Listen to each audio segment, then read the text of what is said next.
Welcome to Addition and Subtraction using SI Prefixes. This video is part of a series in Foundations of Engineering by Conceptual Calculus.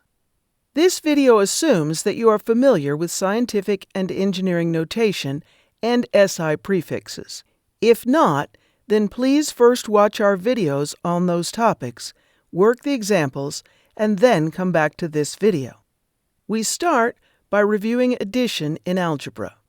We can add 2x and 3x because they are like terms. That means they have the same variable. Just factor out the x and add the numbers to get 5x. In contrast, we cannot add 2x and 3y. The variables do not match, so we cannot factor out the variables to add the numbers. Subtraction works the same way. To subtract, we need like terms.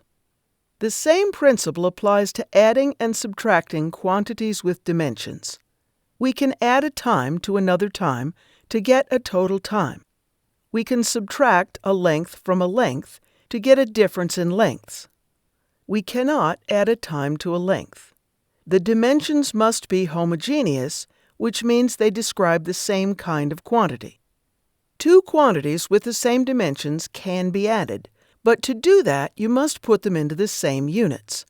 For example, it is possible to add a time to another time, so we can add 2 hours to 30 minutes, but we must adjust the units first.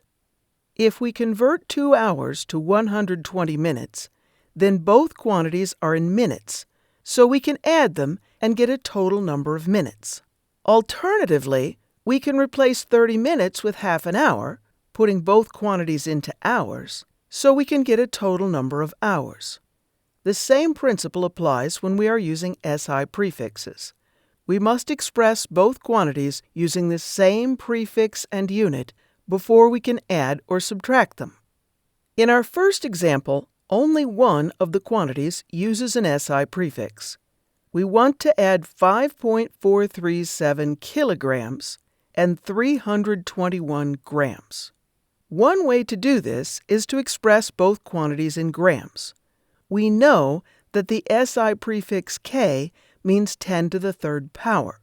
We can replace the unit kilogram with 10 to the third power grams, which turns the 5.437 kilograms into 5,437 grams. Substituting that into the original addition problem puts both quantities in the same units, so we add them and get 5,758 grams.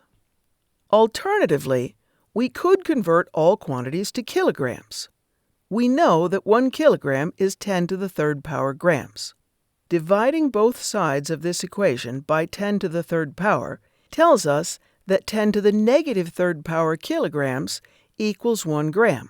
Replacing the gram with 10 to the negative third power kilograms allows us to write our 321 grams as 0.321 kilograms. Substituting that into the original addition problem puts both quantities in the same units, so we add them and get 5.758 kilograms. I showed both ways to do this because I want you to know how they both work.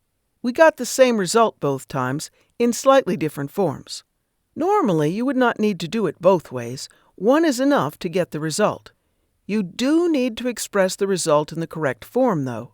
Because we prefer to use numbers between 1 and 1,000, the best way to write this result is 5.758 kilograms.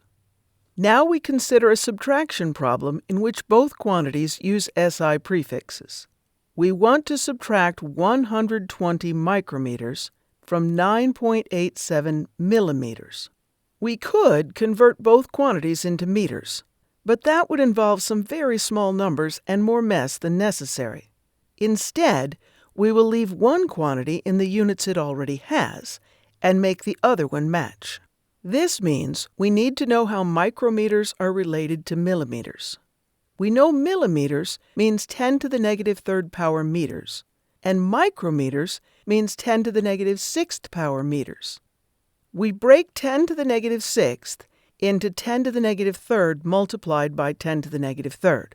Putting one of these 10 to the negative thirds with the meter gives millimeters. So 1 micrometer is 10 to the negative third millimeters. Multiplying both sides of this equation by 10 to the third power gives us the equation 10 to the third micrometers equals 1 millimeter. We use that information to perform the subtraction. To convert all units to millimeters, we replace micrometers with 10 to the negative third power millimeters, which turns 120 micrometers into 0.12 millimeters. Substituting that into the original subtraction problem puts both quantities in the same units, so we can subtract them and get 9.75 millimeters. Alternatively, we could convert all quantities to micrometers. Replacing the millimeter with 10 to the third power micrometers allows us to write our 9.87 millimeters as 9,870 micrometers. Substituting that into the original subtraction problem puts both quantities in the same units, so we subtract them and get 9,750 micrometers. These are two different ways of writing the same quantity. Because we prefer to use numbers between 1 and 1,000, the best way to write this result is 9.75 millimeters. Now you try one. Pause the video, subtract the quantities twice, once in each set of units, and select the best way to write the result. Then restart the video. Welcome back. We want to subtract 830 meganewtons from 1.54 giganewtons. This means we need to know how meganewtons are related to giganewtons. We know meganewtons means 10 to the 6th power newtons, and giganewtons means 10 to the 9th power newtons. We break the 10 to the 9th into 10 to the 3rd multiplied by 10 to the 6th power. Putting the 10 to the 6th with the newton gives meganewtons, so 1 giganewton is 10 to the 3rd power meganewtons. Dividing both sides of this equation by 10 to the 3rd power gives us the equation 10 to the negative 3rd power giganewtons equals 1 meganewton. We can use that information to perform the subtraction. To convert all units to meganewtons, we replace giganewtons with 10 to the 3rd power meganewtons, which turns 1.45 giganewtons into 1,450 meganewtons. Substituting that into the original subtraction problem puts both quantities in the same units, so we subtract them and get 620 meganewtons. Alternatively, we could convert all quantities to giganewtons. Replacing the meganewton with 10 to the negative 3rd power giganewtons allows us to write our 830 meganewtons as 0.83 giganewtons. Substituting that into the original subtraction problem puts both quantities in the same units, so we subtract them and get 0.62 giganewtons. These are two different ways of writing the same quantity. Because we prefer to use numbers between 1 and 1,000, the best way to write this result is 620 meganewtons. I hope this has been helpful. Conceptual Calculus thanks VIVA, Virginia's Academic Library Consortium, and New River Community College for their generous support.